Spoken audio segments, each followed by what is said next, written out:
यावर्षी शेतकऱ्यावरील संकट कमी व्हायचं नाव घेत नाहीये. त्याचं कारण असं आहे की गेल्या 15 दिवसापूर्वी जो अवकाळी पाऊस झाला होता, त्या अवकाळी पावसामुळं हरभरा आणि तुरीवरती पोखरणारी जी अळी आहे, त्या अळीचा प्रादुर्भाव झाला आहे.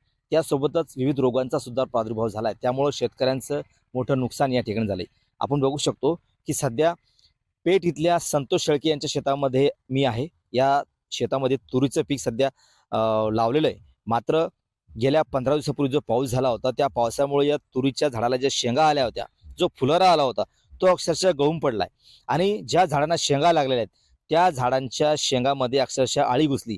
त्यामुळं शेंगांचं मोठं नुकसान झालंय. अळी पोखरत असल्यामुळं या ज्या शेंगा आहेत ना, आपण बघू शकतो या शेंगा आहेत ना, या शेंगामध्ये सध्या अळी आहे आणि या अळीनं काय केलंय की सगळ्या ज्या शेंगा आहेत, त्या सगळ्या शेंगांचं या ठिकाणी नुकसान केलंय आणि जे रोग काही त्या पावसामुळे पडलाय या सध्या शेतामध्ये, त्यामुळे या शेंगा ज्या आहेत ना ह्या सुकून गेल्यात. त्यामुळं मोठ्या प्रमाणामध्ये शेतकऱ्यांचे या ठिकाणी नुकसान झाले. यापूर्वी सोयाबीनचा हंगाम सुद्धा पाऊस नसल्यामुळं तो सुद्धा वाया गेला. सध्या सोयाबीनला मार्केटमध्ये भाव नाहीये, त्यामुळं शेतकऱ्यांचे या ठिकाणी नुकसान झालंय. कसाबसा जो पाऊस आला होता, नंतर शेतकऱ्यांनी या ठिकाणी हरभरा पेरला, तूर लावली.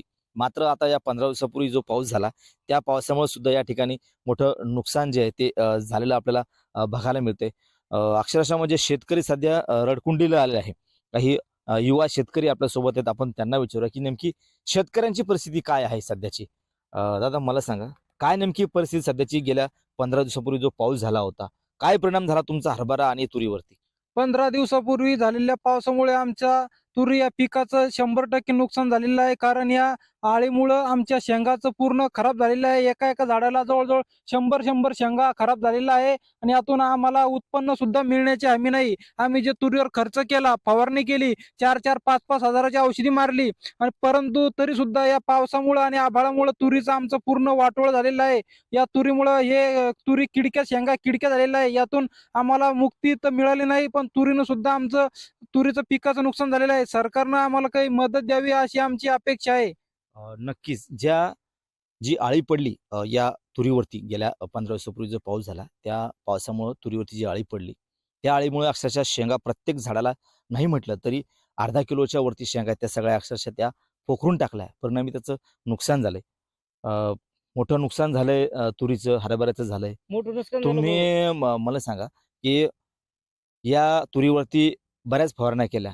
हजारो रुपये तुम्ही खर्च केले. आता हो. उत्पन्न किती होईल? नाही. अपेक्षा आहे का जास्त उत्पन्न तुम्हाला होण्याची? सांगतो मी साहेब, मी बरेच रुपये खर्च केले. मी एम ए बीएड आहे, M A Marathi, M A राजकारण, पीएचडी ला माझं रजिस्ट्रेशन आहे. परंतु मला नोकरी मिळाली नाही. त्याच्यामुळे मी शेती व्यवसायामध्ये वळालो. परंतु मी सोयाबीन पेरली, तर सोयाबीन मधून माझ्या हातामध्ये 1 रुपया नाही मिळाला. माझी मुलगी म्हणायची, मला पप्पा मला ड्रेस आला, मला सायकल आला दिवाळीला, पण आमच्या घरामध्ये 1 रुपयाही नव्हता. आता मुलगीला मी सांगायचं, बाई आपल्याला जेव्हा हरभरीन तुरी होतील तेव्हा मी तुला सायकल आणून घेऊन देईल. परंतु ही तूर पहा भाऊ आमची, या तुरीपासून आम्हाला 1 रुपयाचं सुद्धा उत्पन्न होऊ शकत नाही. ही आळ्या पहा आणि अतिवृष्टीमुळे आमचा हरभरा बंद जात गेला भाऊ. तर आता मी मुलीला काय सांगू, कारण मी एक सुशिक्षित शेतकरी आहे. माझ्या मुलीला मी काय उत्तर देऊ? या सरकारने आम्हाला ताबडतोब अतिवृष्टीची रक्कम द्यावी, पंचनामाची आठ न ठेवता सरसगट पंचनामे करावे आणि अतिवृष्टीची मदत आम्हाला मिळून द्यावा. हे बघा तुम्ही, आमच्या हातामध्ये काय आहे? आम्ही जगाचा पोशिंदा आहे. नक्कीच शेतकऱ्यांची अतिशय संतप्त प्रतिक्रिया आहे.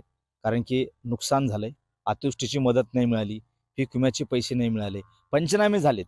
मात्र शेतकऱ्यांच्या हातामध्ये अद्याप दमडीही मिळाली नाही आणि आता उरलं सुरलं जे पीक होतं, जे हातामध्ये येणार होतं, ते सुद्धा या अवकाळी पावसामुळं आणि त्यानंतर जो बदलतं वातावरण आहे त्याच्यामुळे जे पडलेली अळी आहे, त्यामुळं मोठं नुकसान झालंय.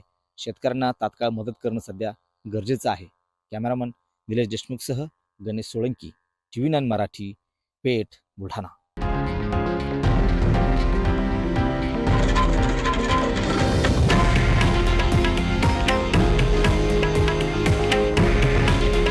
हे आहे देशातील नंबर 1 न्यूज नेटवर्क आणि आपण पाहत आहात TV9 मराठी. काळजी तुमची, हित महाराष्ट्राचं.